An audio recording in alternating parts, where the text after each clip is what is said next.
Okay, the lesson this morning is from James chapter 2, verses 14 to 19 from the New International Version.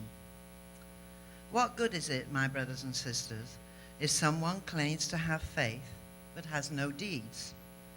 Can such faith save them? Suppose a brother or a sister is without clothes and daily food.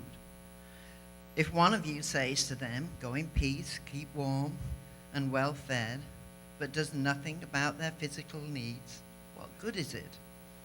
In the same way, faith by itself, if it is not accompanied by action, is dead. But someone will say, "You have faith, I have deeds. Show me your faith without deeds, and I will show you my faith by my deeds. You believe that there is one God. Good. Even the demons believe that and shudder." Here endeth the lesson.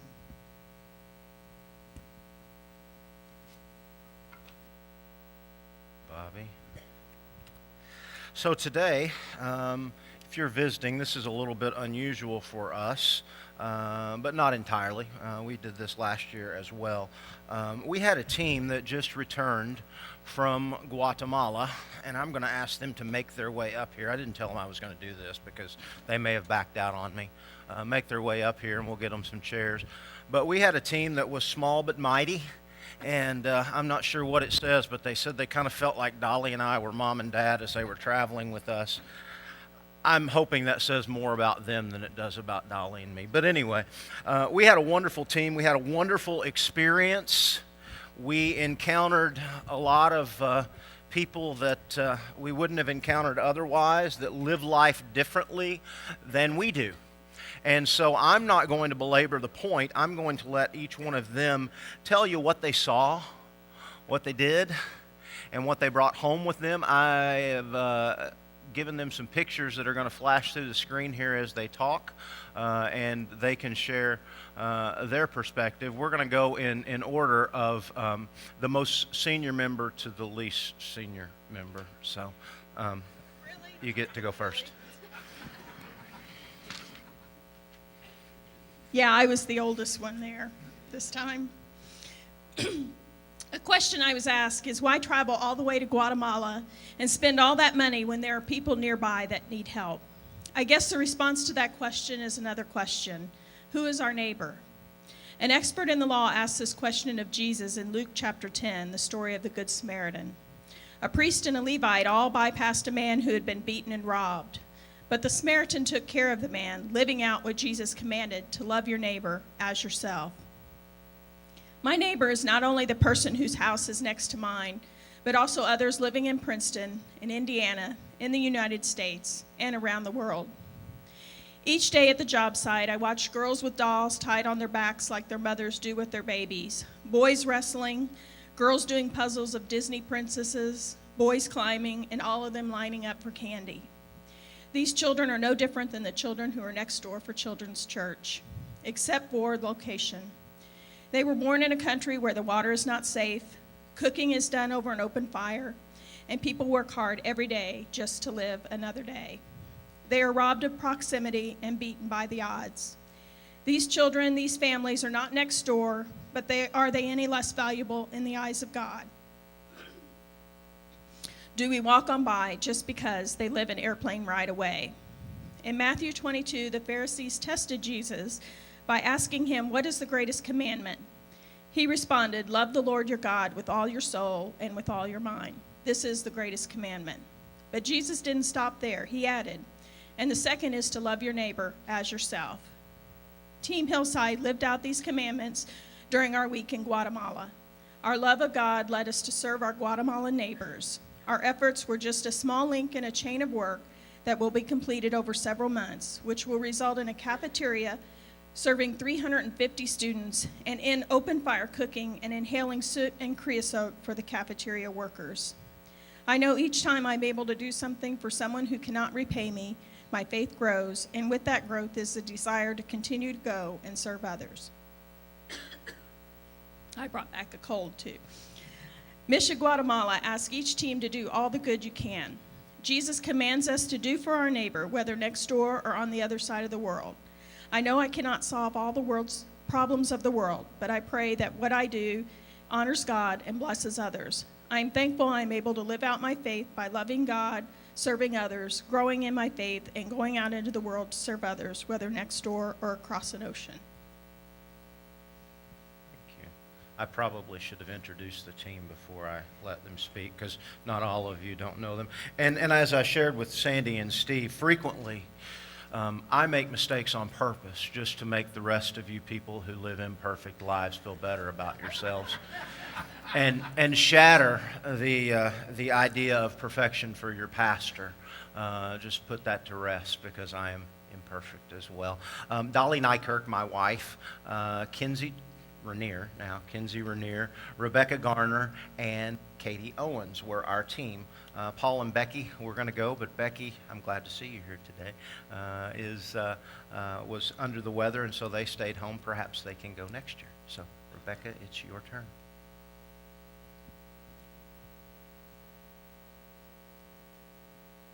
When I first heard that the church was going on a mission trip to Guatemala, I immediately thought, this is my chance to do what so many others in my family have done. I've seen how going on mission trips has affected my family members and changed their perspectives on certain things, but I don't think any of their stories could prepare me for actually going and doing God's work.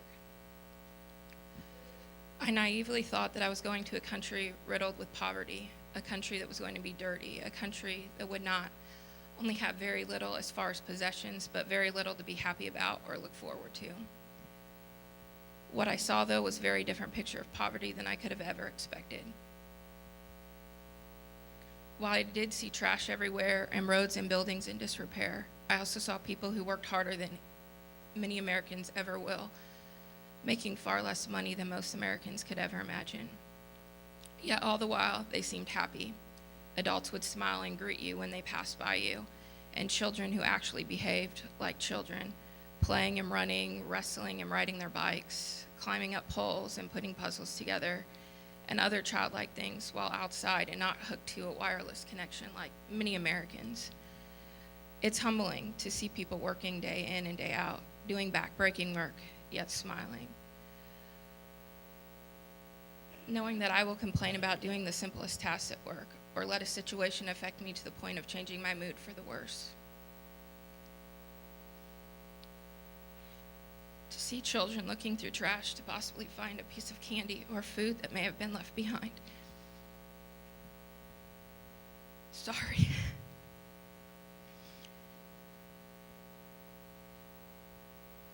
Knowing that I throw away food that I've let go bad or just don't need anymore, like so many other people do. It makes me think twice before doing some of these things and reacting as I usually would.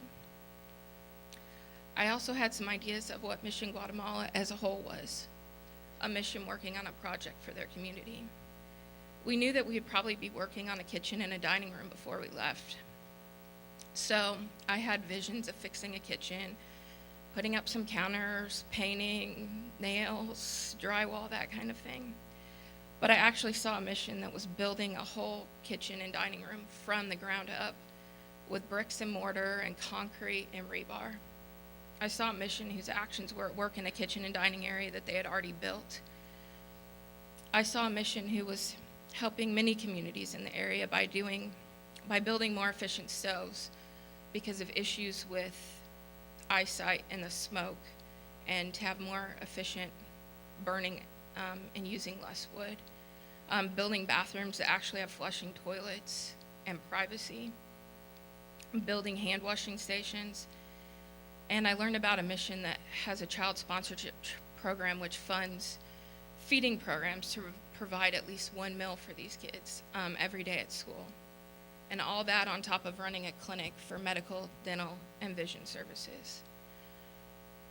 One thing that I can't stop thinking about is the kid wearing the same clothes to the work site all 5 days we were there. I think that the biggest thing that I will take with me from this experience are the things that we take for granted every day. Clean clothes and a washer and dryer to actually clean them. Clean water, multiple meals every day with a variety of different foods. Electricity and heat and air. large houses with multiple rooms and comfortable beds, and even government assistance.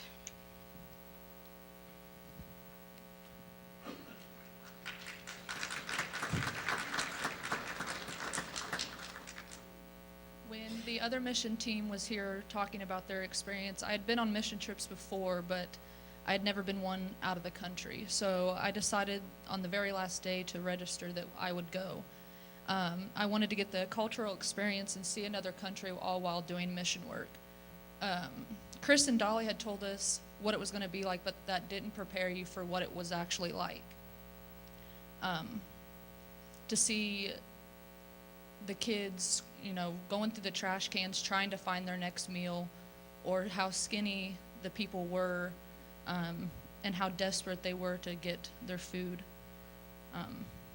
It made you realize how much that we have here that we take for granted and how much we don't need that they survive on. We were without power for one day and we thought that, everything was gone, but they just went on. The most memorable part was on Friday, that the last day that we were there, we'd given them candy every day. So the last day that we were there, they knew that they were going to get candy as we were loading the bus. So they all got in a line, was pushing, shoving each other for 2 pieces of candy. As we were loading the bus, they waved to us and ran along with the bus until we got on the road to where they couldn't see us any longer. That's all I have to say.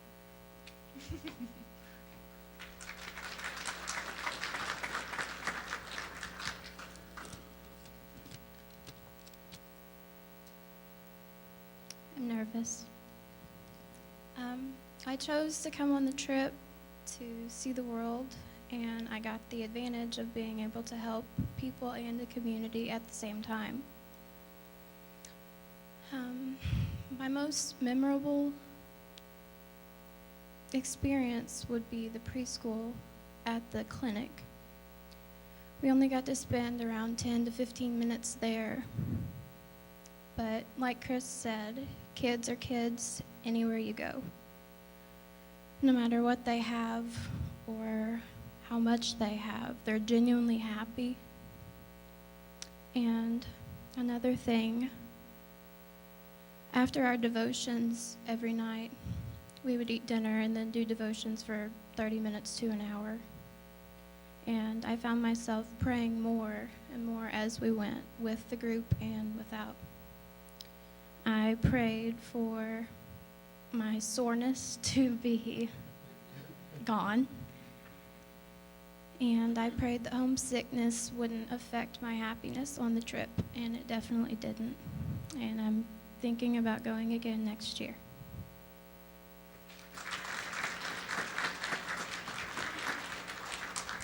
I won't make you all sit up here for this part if you want to go ahead and go on down. I'm very proud of this team. As a pastor, I shared with them that I get to experience a lot of firsts in people's lives. I don't take that for granted. I get to, a lot of times, experience births. I'm sometimes the first one to hold the baby outside of the family. I get to experience baptisms, first steps into faith. I get to experience weddings, first steps into starting a new life.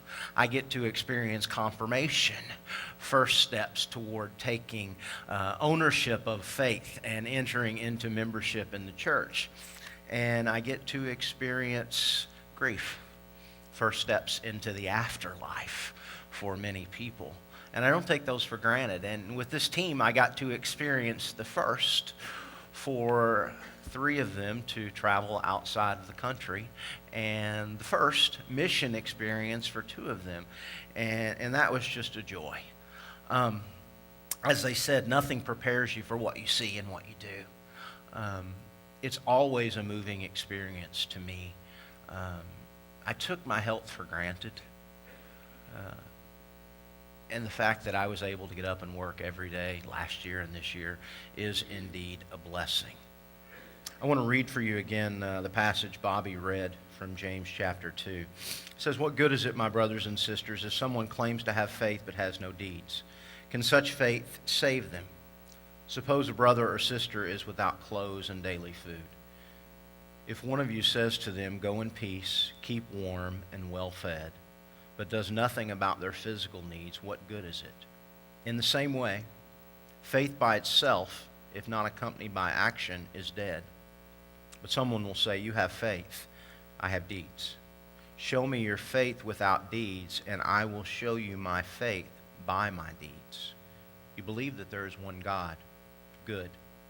Even the demons believe that, and they shudder." As I was preparing this message, which isn't going to be super long, by the way, as I was preparing this message, I was acutely aware of the circumstances in our world. These are very challenging times, and perhaps some of you are even thinking these are very, very dark times. And maybe you listened to the scripture passage from James and thought, here comes another speech designed to sway my thinking or persuade me to become more liberal or more conservative in my mindset. Or perhaps that's just me and what's been on my heart the last couple of weeks. I chose this passage long before the events of the previous couple of weeks. I think God had a message for us. Here's what I have to say about how your faith informs your thinking. Jesus healed a man with a shriveled up hand on the Sabbath. And the temple rulers, the Pharisees, the Sadducees, they tried to trap him with the law by saying that he had committed sin by working on the Sabbath. And so Jesus told them a story about one of their animals, an ox, falling into a hole, and said, "What one of you on the Sabbath wouldn't free this animal from its captivity because it's your property and claim that is not work, that is compassion?" He said, likewise, this man deserved healing. He deserved being set free from his captivity. And so Jesus healed him on the Sabbath day. He goes on to say that the Sabbath was made for man, not man for the Sabbath. Now, Sabbath was a day that was set aside for worship, for rest in the Jewish culture. Jesus was a Jew, and they set aside from sundown till sundown, which is a Saturday. They still practice it in Jerusalem. No work could take place. It was only meant for religious reflection, spiritual reflection. And so for Jesus to heal on the Sabbath, they considered it work. And so he tells them, the Sabbath was made for man, not man for the Sabbath. Meaning that God gave man, human beings, the Sabbath as a way of connecting them or bringing them closer to their God. It was meant to be a holy day, set aside for rest and worship. So whenever it was done, man, woman, child would be closer to God, not closer to the Sabbath.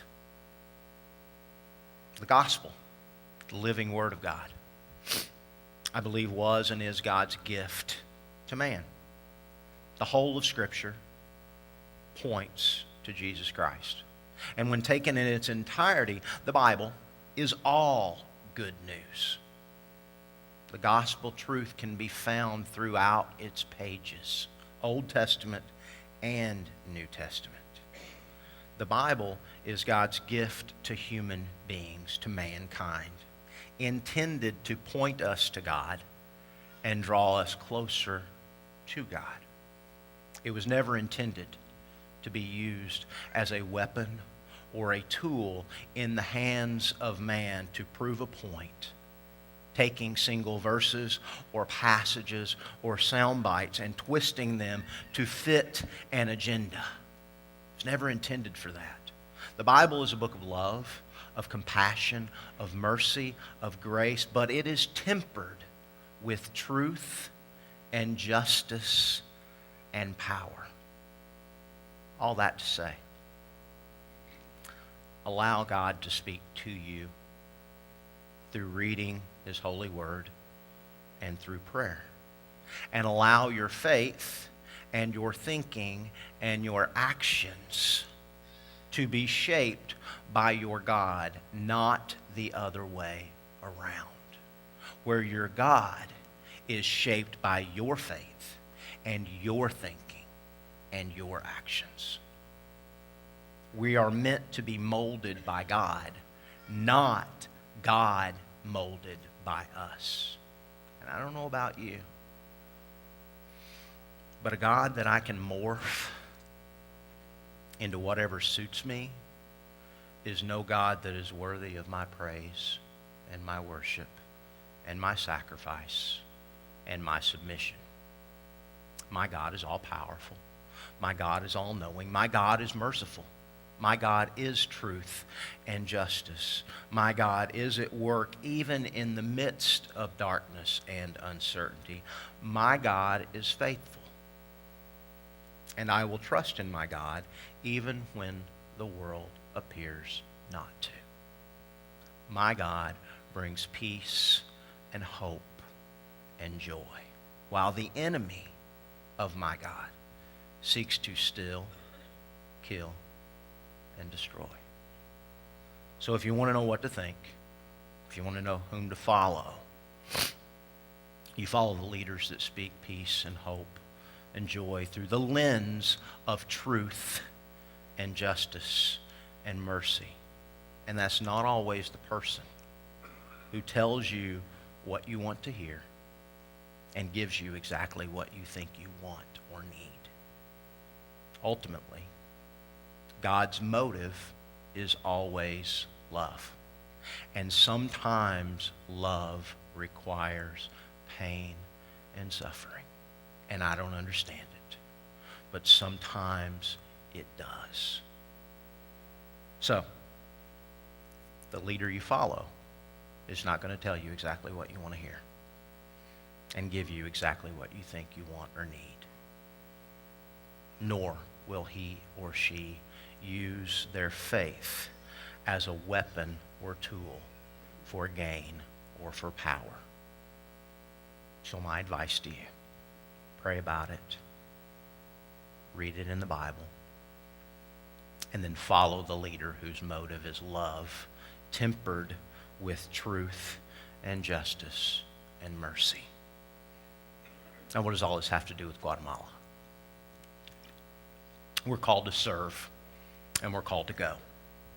It's part of our culture, and it's part of our mission here at Hillside, and it is part of the broader mission of the United Methodist Church and the church worldwide as instructed by Jesus in the Great Commission. We're called to serve in our homes, in our church, in our community, in our region, in our country, and in our world. And we're called to go and live out our faith daily as stewards tasked with caring for this world and caring for the least of these among us. It's not an either or command. It's not a you either do it here or there. You do it in home or church. It is a both and. We're called to do all of the above. So we're supposed to capture opportunities to love and give to those in our homes, in our church, in our neighborhoods, in our workplace, in our schools, in our communities, in our state, in our country, and in our world. And how that plays out for each individual is not a one-size-fits-all. It looks different for everybody. It's not the same for me, and it's not the same for you. And part of the responsibility of a church, of this church, is to provide opportunities for each believer to grow in their faith through loving and serving God and loving and serving others. It's my hope that everyone who is physically able will at some point take a risk, step outside of their comfort zone, and go on some sort of mission-focused experience, whether it's just in Princeton, whether it's in another community, or whether it's in another country like Guatemala. It's my hope that your faith our faith, becomes part of who you are, who we are, rather than just something that you do. That's what James intended the verses he penned to mean, I believe. Live out your faith as part of who you are, not just merely something that you do. How do you measure your faith? How do you live it out? So I want it to become part of who we are, not just something that we do. And our partnership with Mission Guatemala is just one opportunity for you to live out your faith through going and serving. Why did we choose them? They do good work. They do lasting work. They're involved in nutrition, education, medicine. They're involved in the communities that they go to serve. And so we support them as part of the broader mission of our church. And they provide a good opportunity for us to get hands-on experience as the hands and feet of Jesus Christ. So it's just one opportunity. There's lots more opportunities in your church weekly, monthly, in your community, in your region, in our state, in our country, for you to be involved and live out your faith. So, what is within your power to give? What is within your power to do? And where is within your power to go? I want you to really ask yourselves those questions. Don't listen to the excuses, and listen to what your faith is leading you toward, and then do it. And for everybody, that's different. I can't tell you what that is. Just like I can't tell you in this world whom you should follow all the time. God provides the gift of wisdom and discernment. And so, after the service today, we're going to be out there.